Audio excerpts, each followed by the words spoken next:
Good morning and welcome to another episode of Gough Square Live. I'm Michael Coley and with me today is Jonathan Kirk Q.C. From here at Gough Square.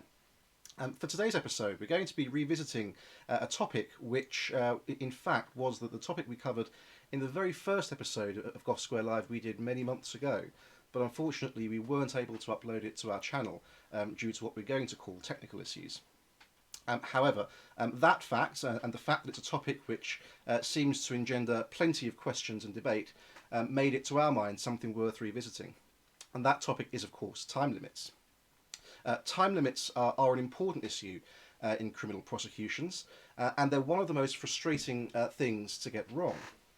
That's because they are not based as such on any particular lack of merit in a prosecution case. They're not based on the fact that the prosecution has advanced no real evidence or the prosecution has acted improperly or dishonestly. They are arbitrary to a certain degree and they are final. A prosecution which was perfectly proper to bring and informations which were perfectly proper to lay at 3:30 on a Monday afternoon are entirely forbidden at 9 o'clock the next day on the Tuesday. And so for that reason it's important to discuss the particular technical issues surrounding this highly contentious area of law. As ever, we're going to be running our live chat, and anyone who's watching us on the feed on YouTube can send in any questions or comments they have on the chat as we go along. So, without any further ado, I'm going to hand you over now to Jonathan. So, time limits, why do they create such a problem for trading standards? It's primarily because there is confusion about when they start. It's pretty clear when they finish with the commencement of proceedings. So the question that arises is the time that a prosecution starts, or the time limit starts, from the moment that the complaint is first received. Is it from when the officer first investigates the case, or is it when trading standards first identify the defendant? Is it after the investigation is complete, or when a decision is made to commence prosecution? The answer to that is it depends. Can we have slide 1 please, Jack?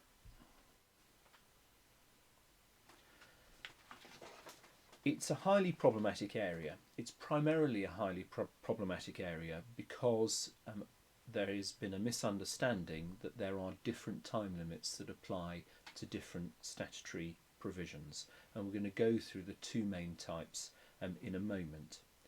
The prosecution commences when information is received by the magistrate's court, when the informations are received by the magistrate's court, and that's generally these days the date of receipt by email.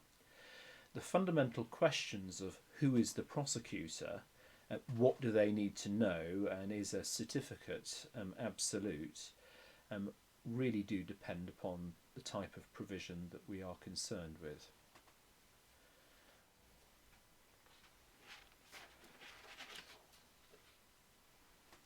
The first case I'm going to discuss is the case of Brooks and Club Continental, which is 1981 High Court case. Can we have slide 2 before we do that, Jack?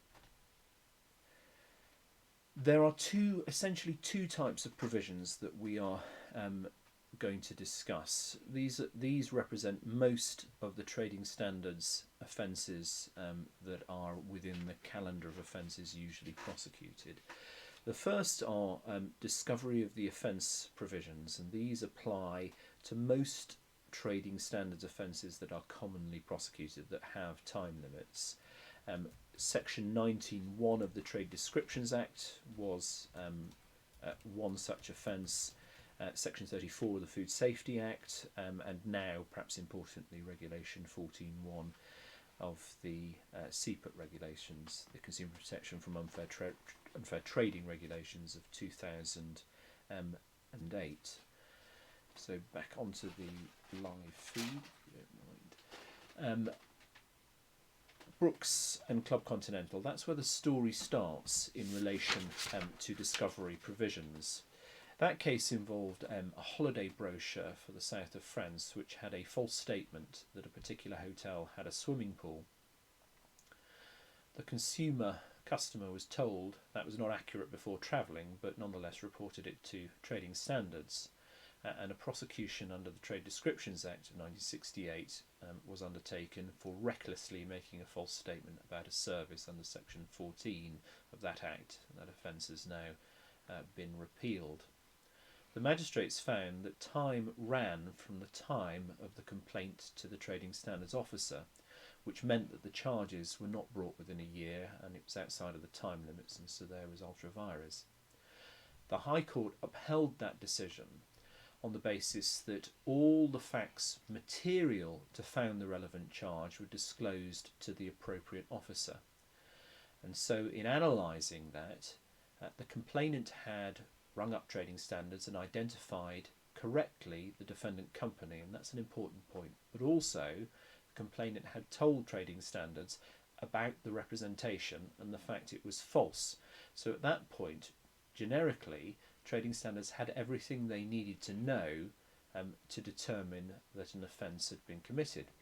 It was the trading standards investigating officer who knew that, not anybody who was making the decision about prosecution. And the court found the fact that the trading standards officer had got himself into a tangle over his understanding of whether the defendant was correctly identified was irrelevant. The information had been provided.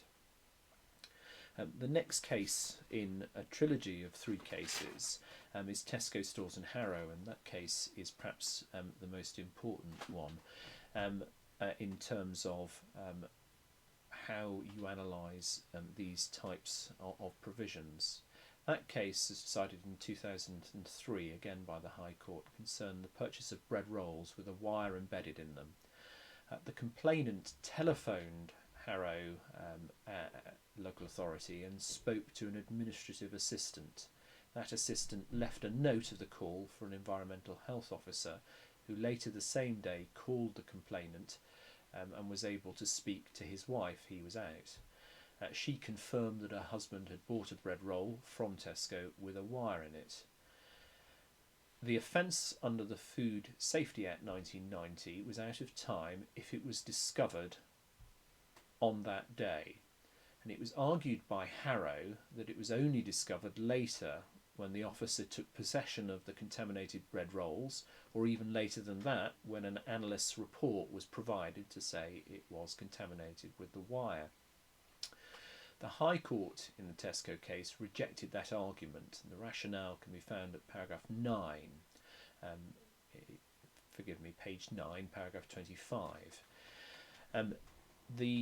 The court considered why these provisions were there. Essentially, they are there for the efficient and timely investigation of regulatory offences. Different considerations apply for other criminal offences. One can imagine it would be nonsense to have a time limit for the investigation of a murder or a serious criminal offence, but these are regulatory offences, and Parliament has decided that they need to be investigated promptly for two reasons. Firstly, so that a business can understand what its position is going to be and make accommodation for that, and secondly because they are of less significance and importance to other offences, and it's important that they are dealt with promptly. Evidentially, it's important that they are dealt with promptly. And that's certainly the rationale behind the time limits. And what was decided in Tesco was really an application of the Brooks case. Discovery does not involve any investigation or confirmation of the facts. It does not require any assessment of the quality of the evidence to determine whether it's good or bad. The test is whether the facts objectively considered would have led a prosecution authority to have reasonable grounds to believe that an offence may have been committed by some person who has been identified to it. What does that mean? It means three things. Firstly, it does not require any investigation or consideration of the merit of the case.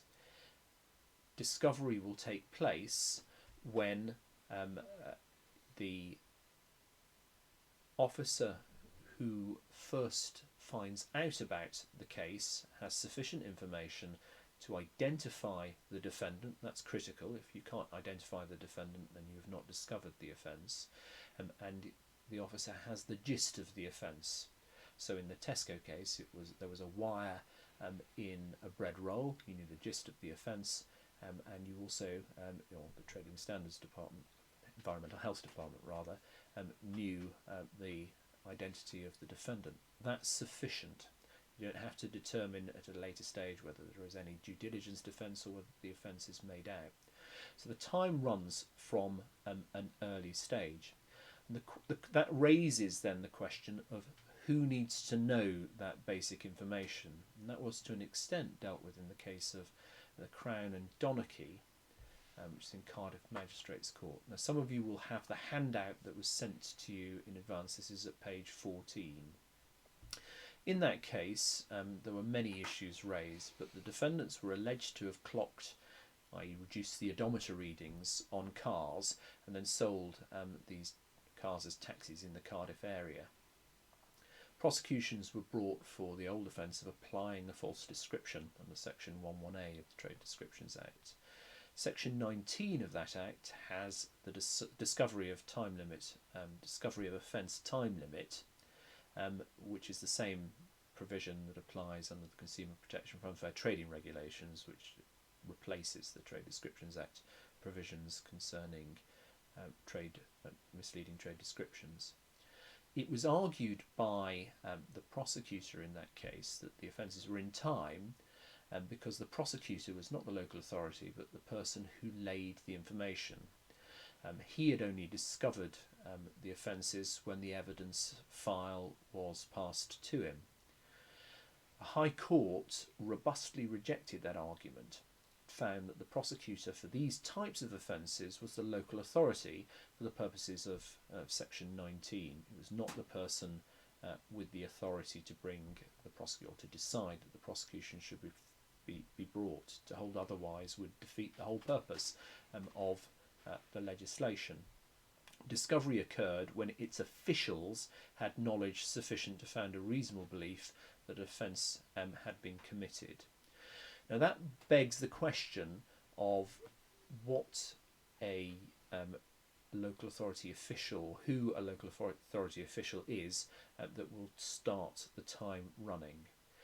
It's arguable on the rationale of the Tesco case that time starts running from the moment that information is communicated to the local authority in any way, and that may be important in the context of computer notifications via different other agencies. So once a computer notification has come, for example, from an outside agency, and that comes onto the system straight away, then notification takes place at that time.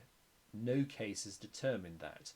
Certainly though, from a local authority prosecution perspective, it would be wise to assume that the moment of notification is the moment that it first arrives within your department. So whether that's a receptionist taking the call or whether it comes via computer, treat that as the starting date.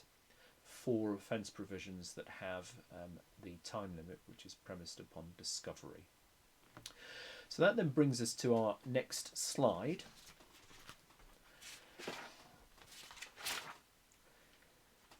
which looks at evidential sufficiency. These types of provisions are completely different, and a different approach needs to be applied. Part of the confusion here arises because prosecutors have been unable to distinguish between the two types of provision, but it is really very easy. The language and wording is very different.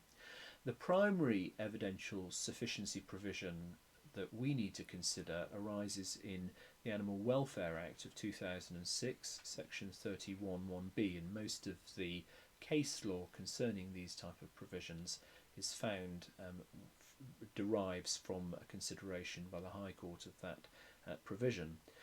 That provision says the date on which evidence which the prosecutor thinks is sufficient to justify the proceedings comes to his knowledge. And for that purpose, the prosecutor is an individual with the responsibility for determining whether the prosecution go forward.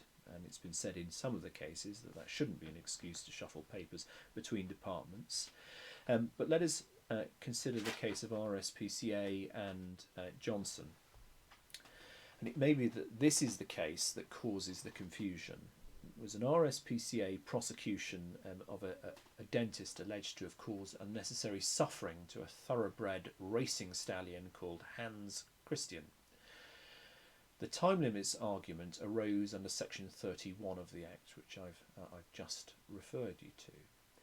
The district judge who considered the case found that the case had been brought outside the time limit. The High Court allowed the appeal. Even though the prosecutor was the RSPCA, sufficient evidence required a degree of judgment in the mind of the person making the prosecution decision. The confusion between the two types of provisions arose in the case because there was a failure to identify that a prosecutor for the purposes of an evidential sufficiency provision has to be a human actor. It has to be the person making the decision, as opposed to attributing knowledge to a local authority for the purposes of the other type of provision.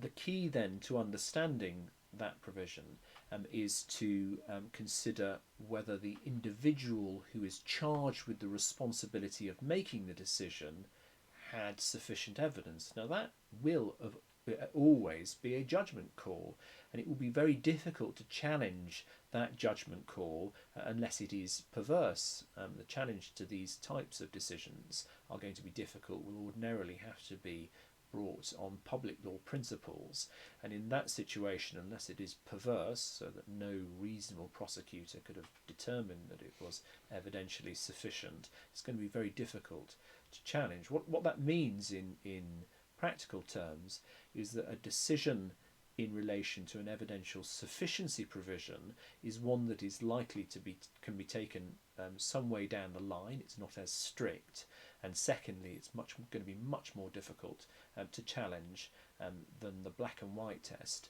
of whether or not the offence has been discovered. The next case that I want to look at, if we could just have slide 4 up first of all. The next case we're going to look at is Lamont Perkins, but that concerned the use of evidential certificates, and these are in most of the provisions. There is a conclusive or absolute presumption that if a certificate is issued saying that the prosecutor discovered the offence at this particular moment, or that there was evidential sufficiency at this particular moment, that is a conclusive presumption in favour of the prosecution that that's when it took place. And the question has always been, can you simply avoid the expiry of time limits by the issue of a certificate? That was considered in the case of Lamont Perkins, and so in that case the RSPCA prosecuted the defendant over mistreatment of several dogs. It was primarily a case though about the conclusive nature of the issue of such a time limits certificate. The court held that although it's expressed to be absolute or conclusive, it can be challenged on the basis that it is plainly wrong on its face or fraudulent. It's to be hoped that no authority would be involved in a fraudulent case. And secondly, that if you are to challenge such a certificate, you have to challenge it as part of the criminal proceedings, because it's unlikely that judicial review will be an appropriate remedy, and that comes from a case called Crown and Moss. So what does that say in summary?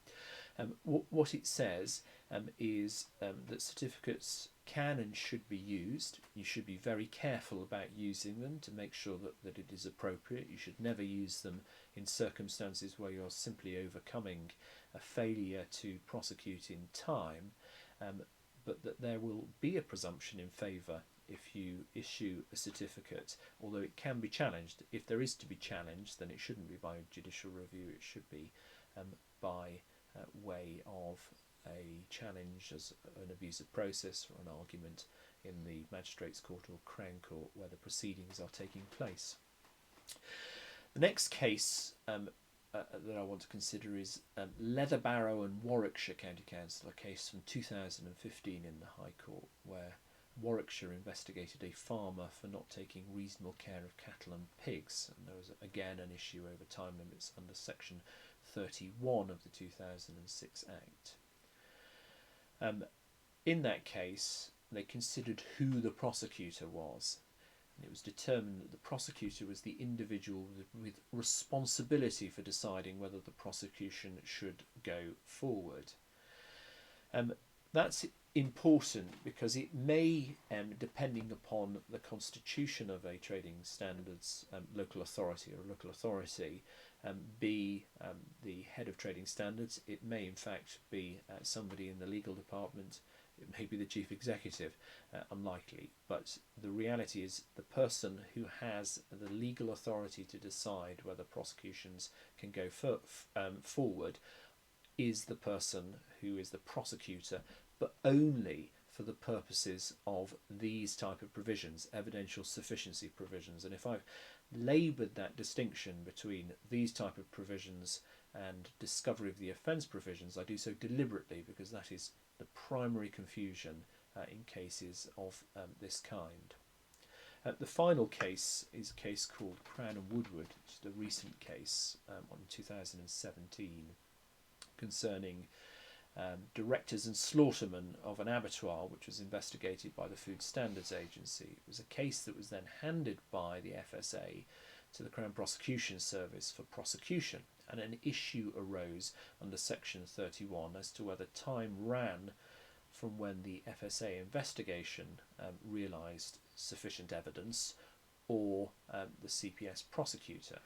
Why is that important as a case? Well, it's important in the context of investigations by different trading standards departments or different local authorities as to whether or not one trading standards department will trigger the time limit for another. Well, in that case, although it wasn't departments of local authorities, it was a Food Standards Agency and the Crown Prosecution Service, an important principle was derived. It was held that the Food Standards Agency investigators were not a part of the Crown Prosecution, of the Police Prosecution and the Crown Prosecution Service decision. And for the purposes of the legislation, the CPS lawyer was the prosecutor. Well, that's quite important because it appears to provide authority for the general principle that a local authority trading standards department is autonomous for the purposes of these kinds of provisions, and therefore the fact that time starts running for one local authority department may not mean that time starts running for another. There will be circumstances when there are joint investigations when that principle will not apply, but certainly that is the starting point. Well, can I then finally come to our last slide? And this is really just a reminder, because primary authority is important these days under the Regulatory Enforcement and Sanctions Act 2008. That section is no longer applicable. It's not section 28.8. It is now section 25C. After the 2016 Enterprise Act, but it doesn't matter, it's precisely the same. Where an enactment limits the period within which an enforcing authority may take the proposed enforcement action, any time during which the authority is prohibited under this section or Schedule 4 from taking the action is to be disregarded in calculating that period.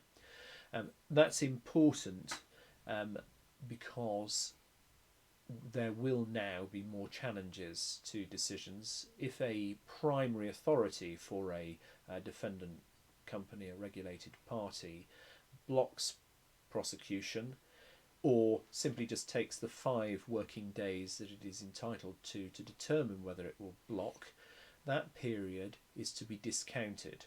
So if you are up against a time period, if 5 days have been taken by the primary authority to determine whether or not the offence can go forward, or whether it should be blocked as being inconsistent, that period is to be disregarded. Equally, at the same time, if there is a dispute about whether or not the offence should go forward, and that has been referred to the Office of Product Safety now. I haven't quite got that right. Product Safety and, well, so you will know better than me.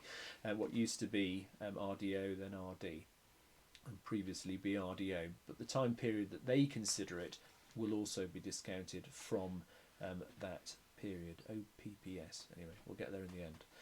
So it's an important note, particularly if you think you're right up against the time limit. It may be that you can discount the days that primary authority considered it for the purposes of determining whether or not it should be blocked. Right, so straight on to slide 6, summary. Who is the prosecutor? The prosecutor will be the local authority acting through its officials for the purposes of discovery provisions, discovery time limit provisions. The prosecutor will be the person who has the authority to make the decision for evidential sufficiency provisions. In terms of the former, it would be prudent for any local authority to determine time starts running from the moment they receive the information, whether it's received by a receptionist, a computer, or a trading standards officer. That's when time should, for safety's sake, start running. What do they need to know? They need to understand, for the purposes of the evidential sufficiency provisions, they need to understand that there is sufficient evidence to prosecute. That will be difficult to challenge. For the other provisions, for discovery of the offence provisions, it's simply that all of the material information, the gist of the offence, and in particular the identity of the defendant. If there is some kind of primary authority issue and prosecution is prohibited for a short period, that stops time running. And the final point, which is an obvious one, and we say this quite often, keep records. If you don't keep records, then you will have difficulties if this issue is challenged. As a final note before we head to the live chat, time limits cause more problems than they should. The reality is, if you have a good system in place, good record keeping, there is absolutely no reason why any offence should be lost on this, which is a wholly procedural question. You really do need to make sure that you don't have problems, and the starting point of that is understanding when time runs from. Okay. Well, thank you very much, Jonathan.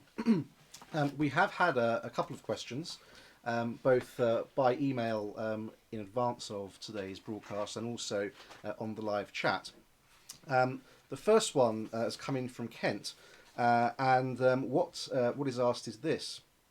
The email says, I'd be interested in your views in the difference in wording for animal health time limits, i.e. that informations should be laid within 6 months of the day on which evidence, which the prosecutor thinks is sufficient to justify the proceedings, comes to his knowledge, rather than the potentially more stringent period of 1 year beginning with the date of discovery of the offence by the prosecutor. Well, I suppose that's what we've talked to. There is a fundamental difference. The fact that the question is asked is illustrative of the problem that there has been. There has been a confusion. I think that confusion arose from some of the animal health cases that failed to distinguish between the two different types of statutory provision. But I think as long as you understand that they are different, that the prosecutor is different, that the test is different, then you will not fall foul of it. A second question has come in from Hans, and the question is this. If Trading Standards Department number 1 is investigating a trader, and they've got one complaint and they're very close to the 1 year time limit under CPUT, but Trading Standards Department number 2 also starts investigating the same trader, has more complaints and the case is then combined, does that mean that Trading Standards Department number 2 is now bound by number 1's time limit, or does time start to run afresh from when Trading Standards Department number 2 becomes aware of the first complaint?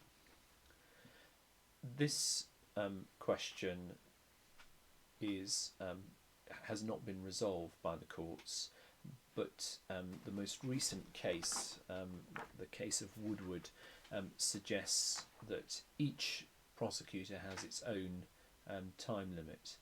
And so if you have a situation where local authority A discovers an offence, but local authority B is unaware of it, local authority B's time limit will only start from the point at which it discovers it. And I think that that is probably how the courts will determine it, in the same way that the Williams case is determined. And so distinguishing between the FSA and the CPS. So I think that's probably where how the courts will determine this. The grey area is when there are joint investigations, and I think in that situation, the moment that the joint investigation is conceived, the moment there is agreement, or the moment there is discussions about that agreement, it's likely that the courts will apply that as being the starting point. But as I say, it's not been resolved yet. My feeling, though, is that the courts are generally reluctant to allow defendants to be acquitted on the basis of time limits, because they're procedural, they're not really merit-based, and so the courts will determine it in that way. The difficulty with the cases, the trilogy of cases that were determined in relation to discovery of the offence, is that that doesn't really give any scope for manoeuvre for a court. If you have discovered the offence and you commence the prosecution more than a year after it, the courts will prevent it, because there's no jurisdiction. And finally, how do you find out whether an offence is an evidential sufficiency test or a discovery test? Where do you look?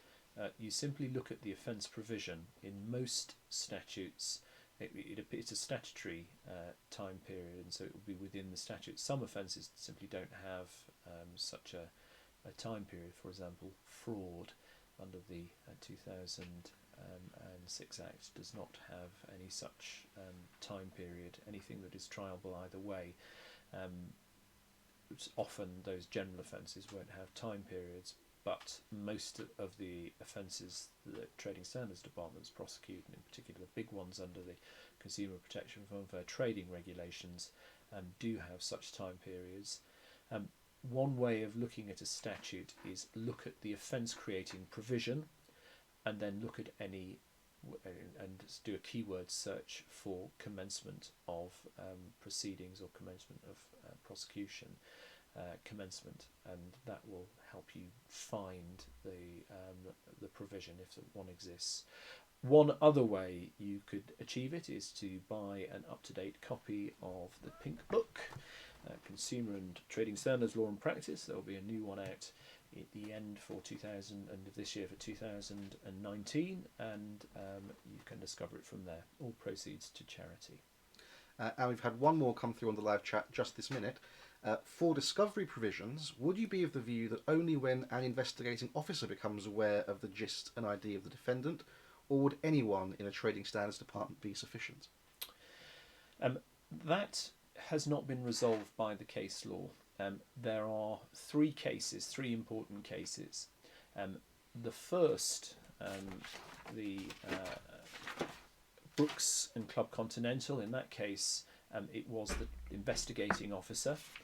In Tesco and Harrow, it wasn't clear, because on the same day that the administrative assistant received the telephone call, the note was placed upon the environmental health officer's desk, and so the environmental health officer himself found out about it on that day, on the rationale of it, the information being provided, and made the telephone call. And in Donachie, the position was that it wasn't argued that that point didn't arise. My view is that it is arguable that it's only when somebody from the Trading Standards Department finds out about it, that time begins to run. So you could have an argument about that. It's also arguable that it should only be somebody who's investigating it that it might be.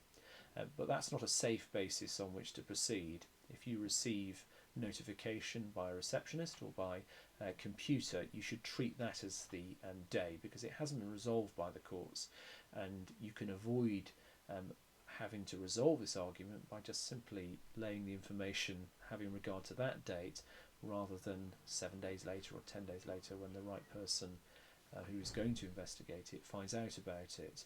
But certainly if you're in difficulties, you could look at that, and also primary authority, and they may be able to extend time a little bit. But as a policy, I don't think I would. I think that would be a risky policy to adopt, because it simply isn't clear on the authorities who needs to know, and it's arguable that it was only simply the receptionist or the computer recording of the complaint that triggers the starting point if the identity of the defendant is clear. Well, Jonathan, thank you very much for that. Certainly lots to think about there.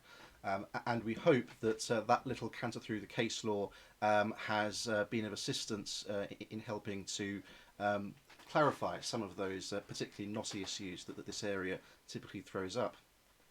We're going to be back again in 2 weeks' time with Jonathan Goulding and Alison Hollis, so we hope that you'll join us again then. Invitations will be sent out in the usual way, and if you'd like to come along and watch, please do email Jack as per usual. But for now, thank you very much for watching this morning, and goodbye from me. Goodbye.